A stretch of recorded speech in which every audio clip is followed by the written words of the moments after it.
Now, once a much-loved holiday resort, just a short drive from London, Jaywick is now one of Europe's most deprived areas. It's home to junkies, their dealers and generations of families with no hope of employment. RT's Polly Boyko visited the forgotten seaside town.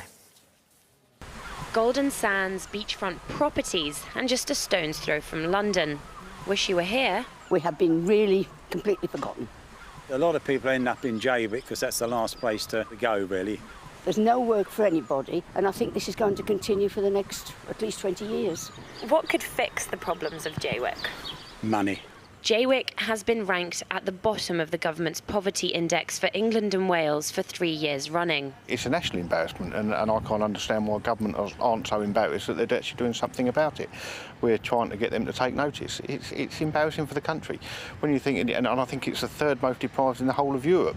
That's a terrible accolade. Jaywick was once a proud holiday location for London's burgeoning middle classes. The town was thought up as a holiday resort for city dwellers back in the 1920s. These are all meant to be summer houses, but because rents were so cheap, people started living here all year round. It's in a flood risk zone, which resulted in the government never investing any money into the area. Some parts of the town lack tarmac roads, street lighting, or even pavements. Some of the locals say the cheap rent and precarious location has attracted vulnerable families and social problems. Unfortunately, we've got junkies here, which we really don't want.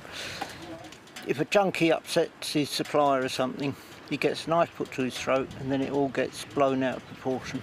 40% of Jaywick's residents are either disabled or have a health condition that makes it impossible to work, which might be just as well, seeing as there are no jobs going in the town. The last few shops that were here have been boarded up. Unemployment is rife in the town. In fact, 62% of the people that live here depend on welfare payments. There isn't the work, you see.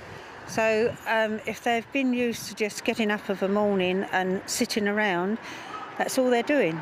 According to one local councillor, it's Westminster's idleness that's brought on Jaywick's demise. Whatever problems we've got down here, I think it's politically all of them to blame for it, whatever party they are. It's something that they've let happen.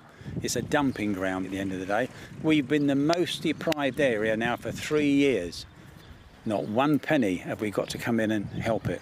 And with the government counting pennies in austerity Britain, many here say that for now, the chances of the town's redevelopment are washing away with the tide. Polly Boyko, RT, Jaywick Sands, Essex.